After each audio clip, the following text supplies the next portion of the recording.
అసలు ఈ విశ్వంలో ఏలియన్స్ ఉన్నారా లేరా? బ్లాక్ హోల్స్ లాగా అత్యంత మాస్ కలిగిన ఆబ్జెక్ట్స్ ఏమైనా ఉన్నాయా? భూమి లాంటి మరో ఎక్సోప్లానెట్స్ ఉన్నాయా? ఇలాంటి ఎన్నో ప్రశ్నలకి మన దగ్గర ఉన్న ఏకైక సమాధానం జేమ్స్ వెబ్ స్పేస్ టెలిస్కోప్.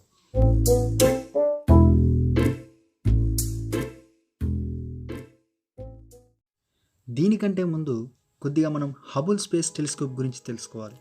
ఇది 24 ఏప్రిల్ 1990వ సంవత్సరంలో లాంచ్ చేయబడింది. ఇప్పుడు మనం చూస్తున్న గెలాక్సీలు, స్టార్ డస్ట్లు, నెబ్యులాలు ఇలాంటి ఎన్నో ఫోటోలను తీసి భూమికి పంపించింది హబుల్ స్పేస్ టెలిస్కోప్. ఇది భూమి కన్నా 570 కిలోమీటర్ల ఎత్తులో 17,500 మైల్స్ పర్ హవర్ స్పీడ్తో భూమి చుట్టూ తిరుగుతుంది.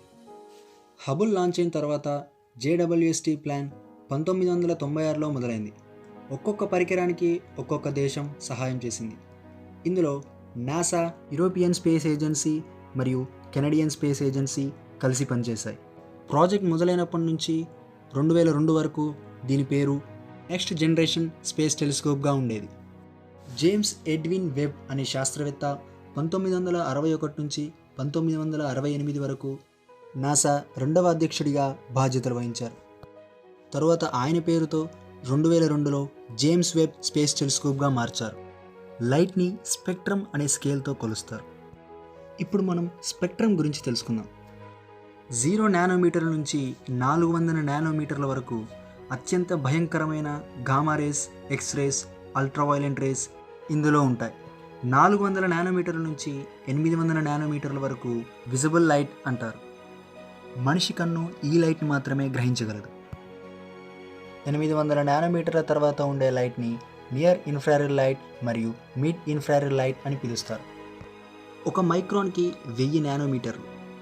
హబుల్ సామర్థ్యం 100 నానోమీటర్ల నుంచి 1800 నానోమీటర్లు, అంటే 1.8 మైక్రాన్లు. లైట్ స్పీడ్ ఒక సెకండ్కి 3 లక్షల కిలోమీటర్లు. అలా ఒక సంవత్సరంలో లైట్ ఎంత దూరం ప్రయాణిస్తుందో దాన్ని ఒక లైట్ ఇయర్ అంటారు. హబుల్ సామర్థ్యం 10 నుంచి 15 బిలియన్ల లైట్ ఇయర్స్. దీన్నే హబుల్ డీప్ ఫీల్డ్ అని అంటారు. అదే జేమ్స్ వెబ్ విషయానికి వస్తే దీని సామర్థ్యం 0.6 మైక్రాన్ల నుంచి 28.3 మైక్రాన్లు, అంటే 28.3 మైక్రాన్ల వేవ్ లెంత్ కలిగిన మిడ్ ఇన్ఫ్రారెడ్ లైట్ని కూడా క్యాప్చర్ చేయగలదు. ఇందులో 3 భాగాలు ఉన్నాయి. ఒకటి ఆప్టికల్ టెలిస్కోప్ ఎలిమెంట్, అంటే ప్రైమరీ మిర్రర్, సెకండరీ మిర్రర్, దాని ఫ్రేమ్వర్క్, వీటి ఫంక్షన్స్కి కావాల్సిన థర్మల్ మరియు ఇతర సిస్టంలు ఇందులో ఉంటాయి. ప్రైమరీ మిర్రర్ని 18 హెక్సాగానల్ షేప్లో కట్ చేశారు.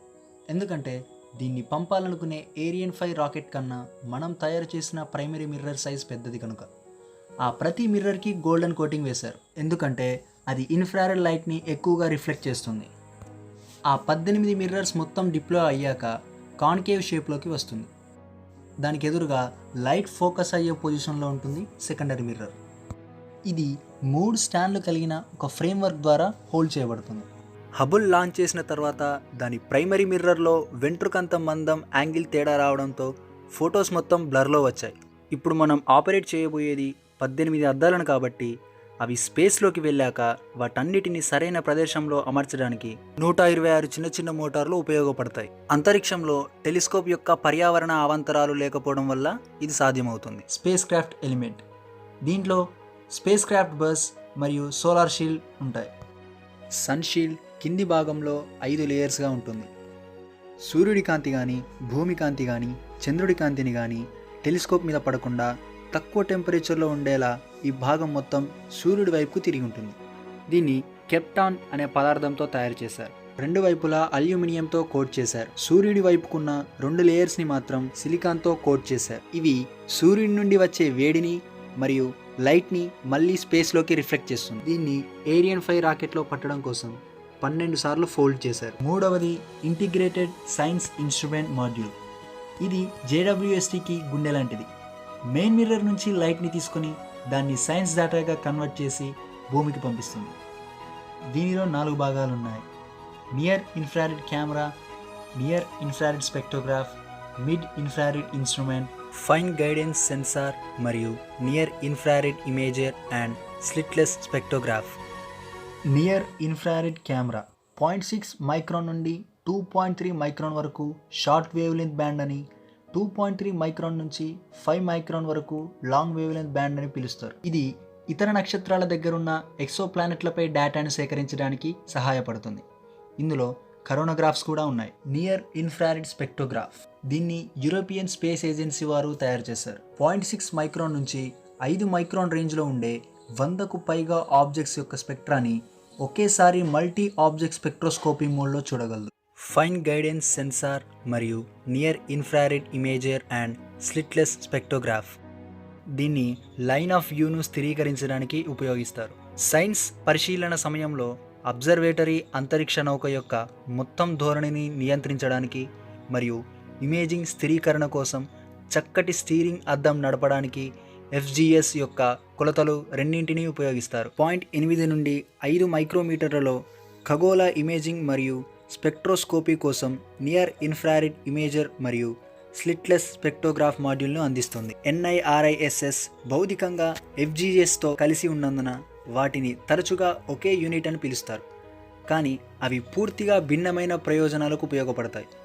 ఒకటి శాస్త్రీయ పరికరం మరియు మరొకటి అబ్జర్వేటరీ యొక్క సహాయ మౌలిక సదుపాయాలలో భాగం. పైన చెప్పుకున్న 3 భాగాల యొక్క టెంపరేచర్ -235 డిగ్రీల సెంటీగ్రేడ్లో ఉండాలి. అలా ఉంచేందుకు ఇంటిగ్రేటెడ్ సైన్స్ ఇన్స్ట్రుమెంట్ మాడ్యూల్లో ఉన్న కోల్ స్పేస్ రేడియేటర్స్ ద్వారా కూల్ చేయబడుతుంది. ఇవి 0.6 మైక్రాన్ నుంచి 5 మైక్రాన్ రేంజ్లో ఉండే డేటాను మాత్రమే కలెక్ట్ చేయగలవు. మిడ్ ఇన్ఫ్రారెడ్ ఇన్స్ట్రుమెంట్, దీనిలో కెమెరా, స్పెక్ట్రోగ్రాఫ్ మరియు కరోనోగ్రాఫ్లు కూడా ఉన్నాయి. ఇది 5 మైక్రాన్ నుంచి 28 మైక్రాన్ల వేవ్ లెంత్లో ఉన్న స్టార్స్ని, ఎక్సో ప్లానెట్స్ని పరిశీలించడానికి తయారు చేశారు.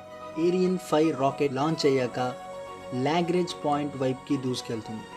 శాస్త్రవేత్తలు నిర్ణయించిన 1.5 మిలియన్ కిలోమీటర్స్లో ఉన్న L2 పాయింట్కి చేరుకోవడానికి 6 నెలల సమయం పడుతుంది. తరువాత దాని స్థానంలోకి వెళ్ళాక తన ఆర్బిట్ చేరిన కొన్ని నిమిషాలకే ప్రైమరీ మిర్రర్, సెకండరీ మిర్రర్ వాటి యథాస్థానాలుగా వెళుతాయి. L2 పాయింట్లో ఎర్త్ షాడో మరియు మూన్ షాడో టెలిస్కోప్ మీద పడకుండా సన్లైట్ని వాడుకుంటూ దూరం వెళ్లకుండా తన ఆర్బిట్లో తిరగడాన్ని హాలో ఆర్బిట్ అంటారు. సూర్యుడి చుట్టూ తిరగడానికి మన భూమికి ఎంత సమయం పడుతుందో జేమ్స్ వెబ్ స్పేస్ టెలిస్కోప్కి కూడా అంతే సమయం పడుతుంది. మన భూమి చుట్టూ తిరుగుతున్న శాటిలైట్స్ ఉన్న ఆర్బిట్లో తక్కువ ఎత్తుని లోవర్ ఆల్టిట్యూడ్ అని, ఎక్కువ ఎత్తుని హయ్యర్ ఆల్టిట్యూడ్ అని అంటారు. అలాగే సూర్యుడి చుట్టూ తిరుగుతున్న శాటిలైట్స్కి తక్కువ ఎత్తుని పెరియాప్సిస్ ఆల్టిట్యూడ్ అని, ఎక్కువ ఎత్తుని అపోయాప్సిస్ ఆల్టిట్యూడ్ అని అంటారు. జేమ్స్ వెబ్ ఇన్ఫ్రారెడ్ రీజియన్స్ని క్యాప్చర్ చేయడానికి 3 రీజన్స్ ఉన్నాయి. Infrared high red shift objects కోసం, డెబ్రిస్ డిస్క్ లాంటి కోల్డ్ ఆబ్జెక్ట్స్ కోసం, శక్తివంతమైన ఇన్ఫ్రారెడ్ లైట్ని విడుదల చేసే అరుదైన ప్లానెట్స్ కోసం. ఇవన్నీ భూమి నుంచి చదవడం కష్టం. ఒకవేళ మనం ట్రాన్స్పరెంట్ అయిన అట్మాస్ఫియర్ నుంచి చూడాలి అని ప్రయత్నించిన water vapour, carbon dioxide, methane లాంటి కెమికల్ కాంపౌండ్స్ ఉండడం ద్వారా వాటిని చూడడం మన వల్ల కాదు. ఒకవేళ 0.6 మైక్రాన్స్ కన్నా తక్కువ వేవ్లెంత్లో ఉన్న లైట్ డైరెక్ట్గా ప్రైమరీ మిర్రర్ మీద కనుక పడితే దాని నుండి వచ్చే ఎలక్ట్రోమాగ్నెటిక్ రేడియేషన్ వల్ల టెలిస్కోప్ అంతమయ్యే ప్రమాదం ఉంది. పోనీ హబుల్ విషయానికి వస్తే తన దగ్గరుండే అతి తక్కువ టెంపరేచర్ 15 డిగ్రీల సెంటీగ్రేడ్ కనుక అలాంటి ఇన్ఫ్రారెడ్ ఆబ్జెక్ట్స్ని పరిశీలించడానికి ట్రై చేస్తే తనకి తానే రేడియేట్ అయ్యే ఛాన్స్ ఉంది. ఇప్పుడు హబుల్కి జేమ్స్ వెబ్కి మధ్య ఉన్న తేడాని చూద్దాం. హబుల్ అల్ట్రావైలెంట్ లైట్ని, విజిబుల్ లైట్ని మరియు నియర్ ఇన్ఫ్రారెడ్ లైట్ని క్యాప్చర్ చేయగలదు. వెబ్ మాత్రం పూర్తిగా ఇన్ఫ్రారెడ్ లైట్ని క్యాప్చర్ చేయడం కోసమే తయారు చేయబడింది. హబుల్ భూమి చుట్టూ 570 కిలోమీటర్ల ఎత్తులో సర్క్యులర్ ఆర్బిట్లో తిరుగుతుంది. వెబ్ మాత్రం సూర్యుని చుట్టూ భూమికి 1.5 మిలియన్ల కిలోమీటర్ల దూరంలో హాలో ఆర్బిట్లో తిరుగుతుంది. హబుల్ 0.1 మైక్రాన్ నుంచి 1.8 మైక్రాన్ల వేవ్ లెంత్లో ఉన్న లైట్ని మాత్రమే చూడగలదు. కానీ జేమ్స్ వెబ్ 0.6 మైక్రాన్ల నుంచి 28.3 మైక్రాన్ల వేవ్ లెంత్లో ఉన్న లైట్ని చూడగలదు. హబుల్ ఒక పెద్ద ట్రాక్టర్ ట్రైలర్ ట్రక్ అంత సైజులో ఉంటుంది. జేమ్స్ వెబ్ స్పేస్ టెలిస్కోప్ మాత్రం ఒక టెన్నిస్ కోర్ట్ అంత సైజులో ఉంటుంది. దీని సాఫ్ట్వేర్ని, హార్డ్వేర్ని అన్నీ ఇన్స్టాల్ చేసి 2007లో లాంచ్ చేయాలి అనుకున్నారు. అప్పుడున్న జీడిపి రేట్ ప్రకారం దాని ఖర్చు $500 మిలియన్ల. ఆ తర్వాత సైంటిస్టులు దీన్ని మళ్ళీ రీడిజైన్ చేయాలని ఆ ప్రాజెక్ట్ లాంచ్ని 2018కి పోస్ట్పోన్ చేశారు. వాళ్ళు చేయాలి అనుకున్న డిజైన్ 2016లో ముగిసింది. లాంచ్ చేయాలి అని డిసైడ్ అయ్యాక దీని పనితీరును పరీక్షిస్తే మన వెంట్రుక మందం ఉండే సన్షీల్డ్ చిరిగిపోయింది. మళ్ళీ జూన్ 2018లో కొద్దిగా డిలే అయ్యింది. మార్చి 30, 2021కి లాంచ్ చేయాలని డిసైడ్ అయ్యింది. ఇప్పుడు దాని ఖర్చు $1000 కోట్ల.